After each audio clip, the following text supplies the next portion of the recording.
विश्वनाथ, हर हर महादेव, महादेव ज्योतिष परामर्श केंद्र, काशी वाराणसी से। आज हम लोग जानेंगे दीपावली पर किस प्रकार से किया जाता है माँ लक्ष्मी की आराधना, किस प्रकार से माँ लक्ष्मी की पूजा करनी चाहिए और कौन से शुभ मुहूर्त होते हैं जिसमें माँ लक्ष्मी की आराधना करनी चाहिए। वैसे तो बताया गया है कि तदेव लग्नम सुदिनम तदेव, ताराबलम चंद्रबलम तदेव, विद्याबलम दैवबलम तदेव, लक्ष्मीपते घृजुगस्मरा।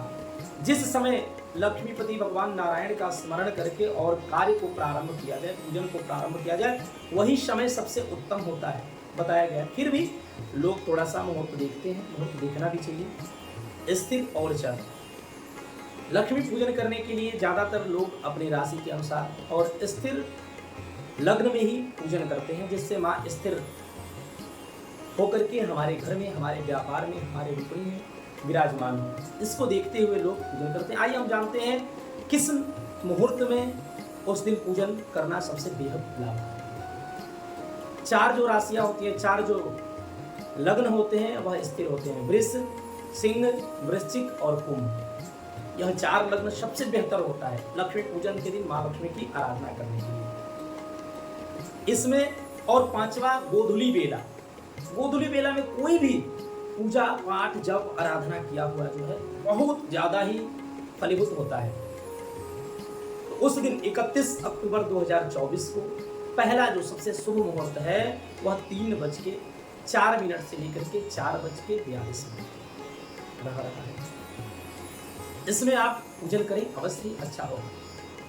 इसके बाद जो है जो लोग दुकान वगैरह में करते हैं उनके लिए, उसके बाद दूसरा जो है शुभ मुहूर्त होगा वह गोधूली बेला का होगा, जो कि 4:42 से लेकर के 6:11।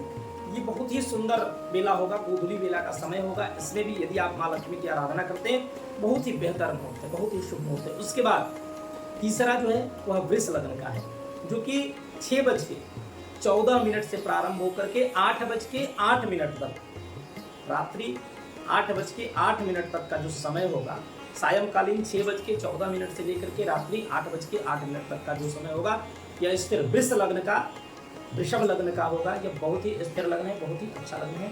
यदि आप अपने व्यापार, फैक्ट्री में या दुकान में या घर में भी आप कर सकते हैं, इसमें बहुत ही उत्तम मुहूर्त है। माँ लक्ष्मी की आवाहन इसमें करें, आराधना करें, जिससे भगवती प्रसन्न होकर के आपके व्यापार में, आपके कार्य में विराजमान हों। तथा जो सिंह लग्न जो रात्रि काल में व्याप्त होता है, जिसमें बहुत लोग पूजन करते हैं, महानिशा पूजा करते हैं, जिसमें वह रात्रि 12:39 से लेकर के 2:43 तक का जो समय है 2 घंटे का, यह बहुत ही सुंदर सिंह लग्न, स्थिर लग्न का समय है।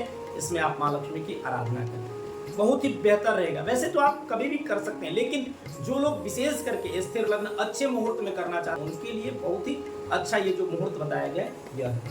इसके साथ साथ जो है उस दिन विशेष करके माँ लक्ष्मी की आराधना में, माँ लक्ष्मी के भोग में पंचामृत वगैरह अवश्य बनाएं, तथा गुड़, बतासा और धनिया का भोग लगाना चाहिए, जिससे माँ लक्ष्मी प्रसन्न होती हैं और आपके व्यापार में विराजमान होती हैं। गणेश लक्ष्मी की एक प्रतिमा लेकर के, ज़्यादातर दक्षिण मुख, जिधर गणेश जी का दाहिने तरफ शुभ होना चाहिए वह शुभ माना जाता है, उसको लेकर के और अपने घर में स्थापित करें।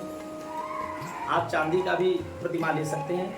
यह ध्यान रखना है हमें कि प्रतिमा कोई भी लेकर के आए 9 इंची से छोटा होना चाहिए, 7 इंची, 5 इंची, 6 इंची ऐसा होना चाहिए।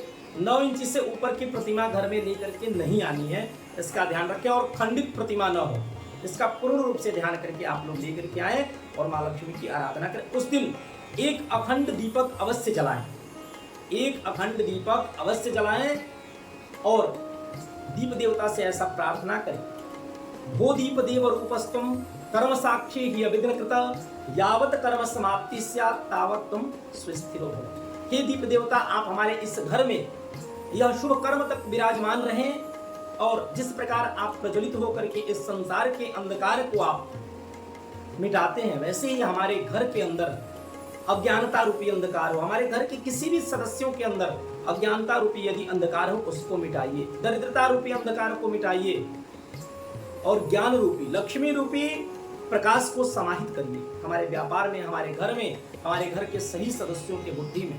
ऐसा दीप देवता से प्रार्थना करके एक गाय के घी से निर्मित एक अखंड दीपक अवश्य ही अपने पूजन के स्थान पर जलाएं और उसके बाद देखें। यदि संभव हो तो कुछ लक्ष्मी जी के मंत्रों का जप करें, लक्ष्मी गायत्री का जप करें। महालक्ष्मी च विद्महे विष्णुपत्नी च धीमहि तन्नो लक्ष्मी प्रचोदयात्। इस मंत्र का यदि संभव हो तो अवश्य ही 10 बार ही क्यों ना लेकिन करें और गणेश लक्ष्मी जी की आरती करें, आराधना करें, जिससे माँ लक्ष्मी आपके घर में विराजमान होंगी, आपके सभी कार्यों में सफलता मिलेगी। अवश्य ही आप लोग इस प्रकार से इस विधि से भगवान गणेश और लक्ष्मी की पूजन करें। एक कलश अवश्य रखें, कलश में नारियल को रखना है, नारियल अपने तरफ, नारियल का मुख जो है अपने तरफ, जलदार नारियल एक रखना है कलश के ऊपर से, जो कि नारियल लक्ष्मी का प्रतीक होता है और कलश भी लक्ष्मी का ही प्रतीक है। कलश में गंगा जल डाल करके रखें, जिससे अवश्य माँ लक्ष्मी आपके घर में विराजमान होंगी। आप सभी को दीपावली की ढेर सारी शुभकामनाएं। हर हर महादेव, जय विश्वनाथ।